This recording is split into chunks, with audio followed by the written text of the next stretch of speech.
moving on, I think going back to some of the new directives, we spoke to Graham Poll earlier this year, and he thinks it's a better use of the referee's time to caution players for time wasting rather than just extending the time at the end of the game, kind of enhancing their added on time. If you book a player and then they do it again, they know they're going to get sent off. Do you think that's a better way of handling the situation, or do you think that's a bit extreme?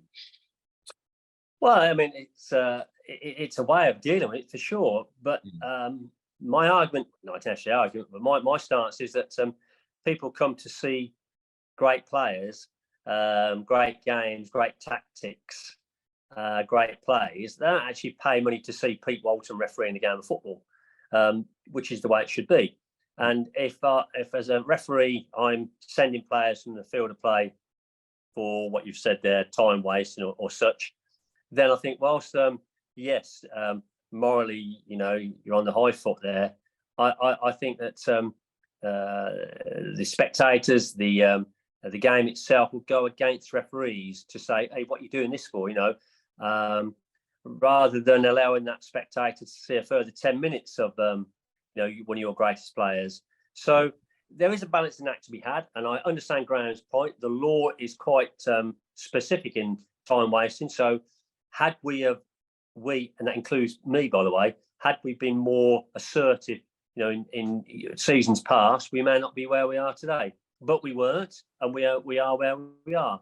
But to dismiss players from the field of play and deny this paying spectator the opportunity to see that player just because of a technicality, I think maybe a step too far, and I would prefer to see them having an extra 10 minutes on the field of play at the end of it. You had a good reputation as a referee in your day, but I do feel like the reputation of English referees in general has diminished since that time. I mean, I think, in the World Cup, can't remember who was representing us, but feels like the English referee didn't actually. Did he get a semi-final game, or did he get only a quarter-final game? Yeah. So is that FIFA's kind of way of saying you need to up your game to the PGMOL? Yeah, it's funny you should say that. I was a decent referee. I was only a decent referee, when I retired. When I was refereeing, everybody thought I was pretty useless. So afterwards, everybody saying, "Well, what a good referee you was, Pete." But I don't remember anybody saying that when I was actually active. So, but when I was refereeing in the noughties, in the Premier League, and early sort of 2011, 2012, we had quite a depth of what I'd class as experienced referees, and that shone through. And the authorities, when they've got big matches, probably had a pool of maybe 8 or 10 referees they could choose from to give that referee that game. Then we saw quite a change in the system. The older, including himself, and the older referees were sort of getting older and then dropping off the system, and were being replaced by newer referees. Well, the game itself has evolved as well. And I'll give you the example of that. The championship teams come up into the Premiership, and every one of them, apart from a few, struggle. Why is that? Because there's such a huge gap between the game in the Championship, which is a damn good game anyway, and the Premiership. There's big steps. Likewise, in refereeing, Championship referee going up into the Premiership, there's also a massive gap. So there's quite a big learning curve to have.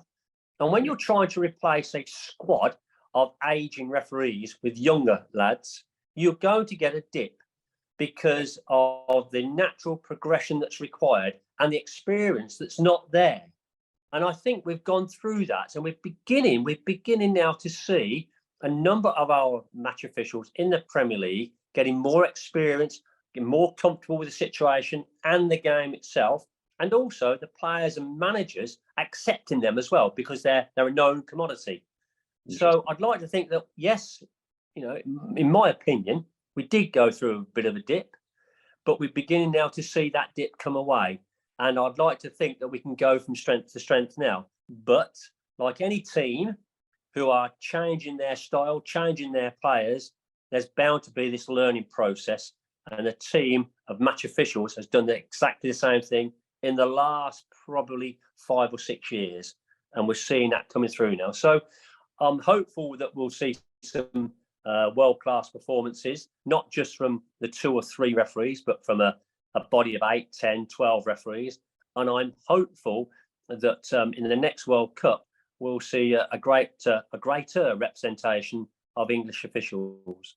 Good stuff. Yeah, I hope so. In terms of transparency, more kind of improved transparency around the game, would you be in favour of seeing referees being given the opportunity to explain their decisions after the match, sort of in an interview with Sky Sports or TNT or someone? Or do you think there's no need for that?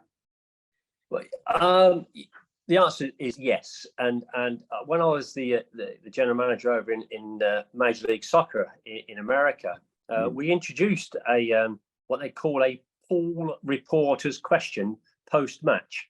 So that meant a reporter from the pool of journalists could go to the referee and ask a certain question, and then a supplementary question depending on the answer. And he'd have that ability to do that within 30 minutes of the game ending. What I sort of found out was that journalists only have so much column to write their piece in, and the broadcasters only have so much time to sort of talk about the incident. So why not give them what the refereeing view is, rather than them sort of making it themselves? Yeah. So what we did was we gave the referees that opportunity to talk to a pool reporter, but not every referee is not necessarily articulate enough, but was comfortable enough to give answers. So what we had was a support team in place to answer a question should that question come up, which in fact overnight cut down the rumour mill and put the referees on the front foot, because we were given our answer before the so-called experts, put their view on it. Yeah. And I think that something of that nature ought to be brought into our league and in the Premier League, so that journalists and reporters knew pretty much straight away. They may not agree with the decision, by the way. They might say, "Oh no, that's a load of bull," but ultimately the referee would be on the front foot to give his or her verdict of why the decision was made.